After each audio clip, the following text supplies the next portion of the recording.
Okay. So this is the frequency response lab that I'm doing a demo for. So to start off with this lab, we're going to be looking over this circuit right here. So with this circuit right here, we want to find the transfer function, and then we want to plot it on a 6-decade Bode plot. And for finding that graph, you can look on our OneNote class and you can find it. And if you need help trying to find transfer functions, you can go look at one of the lectures from, I think, week 7 or week 8, around there. So for finding this transfer function, we want to do the V out here over the V in here. So the V out, we have just this right here, which is just 1 over j omega c. So then we want to do that over V in, which is here the resistor R plus, and then here 1 over j omega c. So we can simplify that, have it equal, and then it would just be R times j omega c, and then in parentheses like that, plus 1, plus 1. And then here we can simplify it even more by having 1 over jw over 1 over rc plus 1. So then once we have this, we can start plugging things in. So then we'll have 1 over j omega over 1 over the resistor and then the capacitor. And then once you multiply those, you'll find out to get 1 times 10 to the negative 4. And once you have that bottom piece right here, you can just do 1 over that, and then you'll get 10,000. So it'll be 1 over j omega over 10,000. So that's your function right there. So then with that, the only thing we really care about was the 1 over RC, which was 10 to the 4th. So in our lectures, we do have a cheat sheet, and this was on the cheat sheet right here.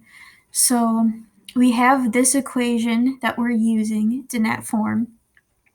So the P is going to be our 10 to the 4th. So here it shows for the magnitude that at P it starts to decrease at negative 20. And then here for the degree, it shows that it's 0 and then it goes down to negative 90, but it starts to decrease right before the P, 1 before the P. And then here it shows that it's going to hit 90 at 1 after the P, and then it's just going to stay at 90. So here I drew it already. So here it's going to start to decrease after 10 to the 4th. It's going to decrease by 20 every time. So here it's decreasing by 20. It'll keep going and going.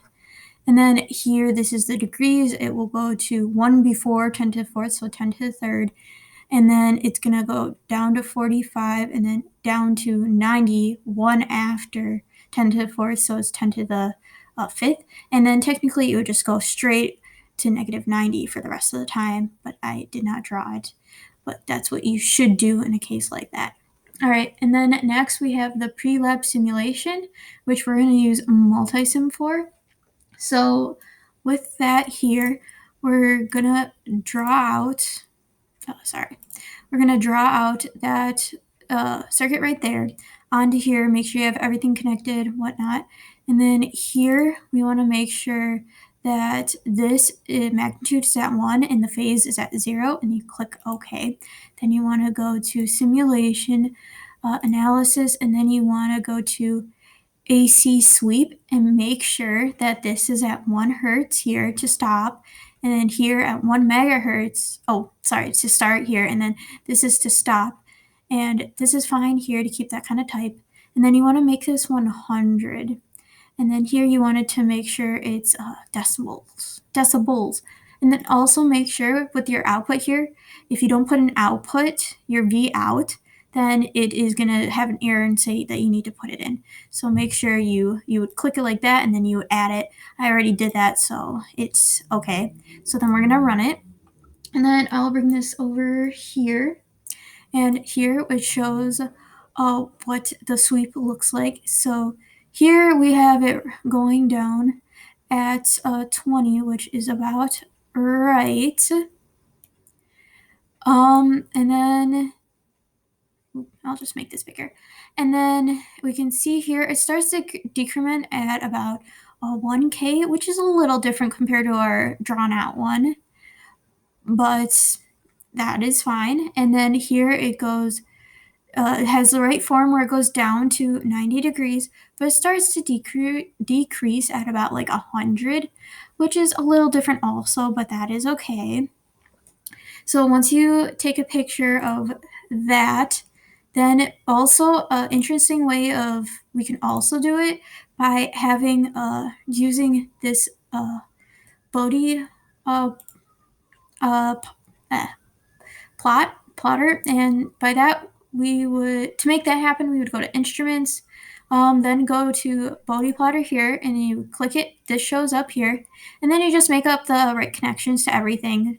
So as you can see, I have the right corrections.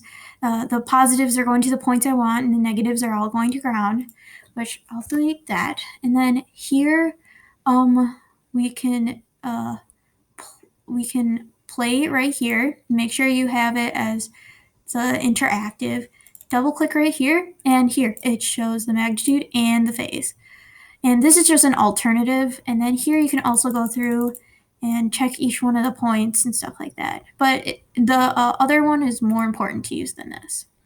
So then after that, we are going to go to making the circuit.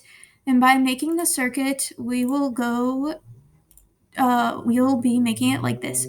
So make sure you have all the connections right. Make sure you have the 10K for the resistor, and make sure for the power to hook it up, make sure you have the waveform right here. So we'll go back to the actual thing here. All right, and then let me get the waveform out.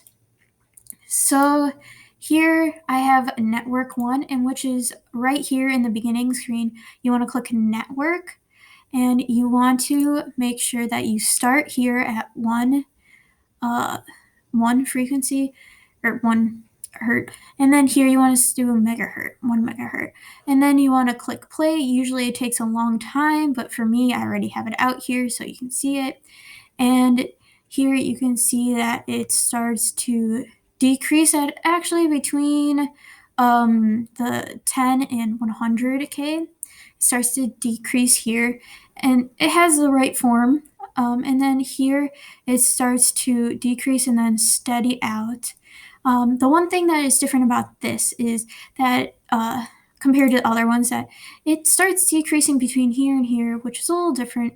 And then here it starts to decrease, but it looks like it's only decreasing by -10 and not -20, which is a little different. And then here also, you can see how it only goes to about -75. It steadies out, which is also a little different. Usually it should go to -90. So it's a little different there. So once you go through all of those, you can see here that for this lab, you would want to create the plot, and then you want a picture of the sweep figure in the multisim, and then you want a screenshot of that waveform, the magnitude and the phase when you built it. And then in a few sentences, you explain the differences between all 3 of these frequency response plots. And all of them are different, as I told you before. And then with that, that's the end of the lab.